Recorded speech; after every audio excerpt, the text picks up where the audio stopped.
Support comes from the Rosa Parks Museum on Troy University's Montgomery campus. Located on the spot of Mrs. Parks' historic 1955 arrest and featuring exhibits that chronicle the history of the Montgomery bus boycott. More information at troy.edu/Rosa Parks. From Troy Public Radio, this is In Focus, and I'm Carolyn Hutchison. Today, art gallery owner Marcia Weber tells the story of Howard Finster, an Alabama preacher whose vision turned him into an artist. North Georgia's Paradise Garden is his legacy. Marcia joins us from her gallery in Wetumpka. Marcia, thanks for joining us. Thank you, Caroline. Marcia, you are the owner of the gallery, Marcia Weber Art Objects in Wetumpka, and you have a number of famous artists in your gallery, and we want to talk about one today. Howard Finster, one of Alabama's most famous artists. Where did he come from? Well, he was born in Valley Head, Alabama. Georgia claims him as well, since a large part of his environment is actually reconstructed in the High Museum in Atlanta. I was reading about Howard Finster on your website. He was a child of the Depression, a preacher for some 45 years. What happened that turned him into an artist? During the week, he fixed bicycles and televisions and was in the pulpit every Sunday. One time, he was fixing a bicycle and he got a little spot of paint on his finger, and he declared that it turned into a face and spoke to him and said, "Paint sacred art. Honor me by painting sacred art." That vision changed his life. Well, did the vision tell him how much art to paint? He said it came with the instructions to paint 5,000 works of art. He managed to do that 5,000 within the first 9 years of beginning to paint in 1976. But he just kept going. And in order to know how many pieces he had created, he would date and put the time and a number on each work of art. So those first 5,000 pieces are highly collectible and in museums all over the world. Thank goodness I have a few of them in my gallery. Some of his pictures are on your website. What was his subject matter? Well, one, I have a wonderful Hank Williams that is one of the first 5,000 in all paint. It's just a terrific cutout. Howard Finster would create these cutouts on wood and paint them and put these interesting, wacky sayings on them sometimes. So there's a lot of writing on one of Howard's works. Also, I'm so lucky right now to have a Coke bottle. The Coke bottles are really highly sought after. Frankly, even while Howard was alive, I worked for several years just to get the first Coke bottle that I could ever buy from him.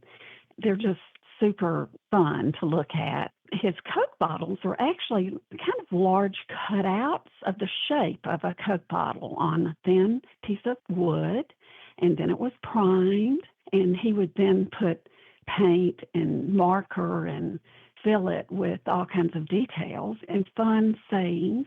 In fact, this Coke bottle that I have here says, "Millions of church folks drink Coke and drive home safely." And Coke would sell without any advertisement. I drink Coke all my life.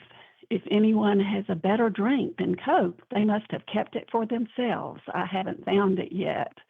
And then, of course, being a preacher, the whole point of his wanting to create art was to get his preaching out there to the world. You also have one called Uncle Sam by Howard Finster. And of course, this is America's 250th anniversary. Yes, the Uncle Sam also is a cutout, and it's on a stand.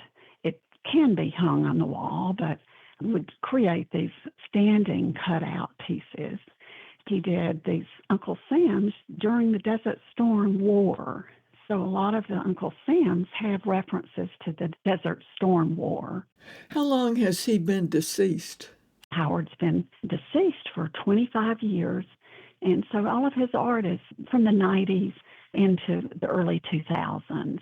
You mentioned the High Museum in Atlanta, and I read on your website that they actually have part of his Paradise Garden. What was his Paradise Garden? It's just an amazing place, and really you can go and visit it today. He started creating this environment, which is not that unusual for self-taught artists, to start a big yard show. And this was something that he began to create even before he started to paint. His original idea was that he was going to gather one of each item to have on display there on several acres, a chapel and wildly inventive sculptures and constructions and things out of concrete that had embedded tools. And where is Paradise Garden? It is just over the Alabama line in Summerville, Georgia. That's why Georgia claims him just like Alabama, because most of his art was created while he lived in Georgia. This is just north of Center, Alabama.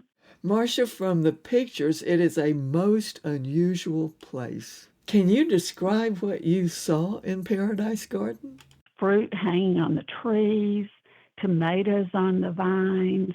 It really was a garden, along with incredible works of art that he had just created, just wacky things out of found objects.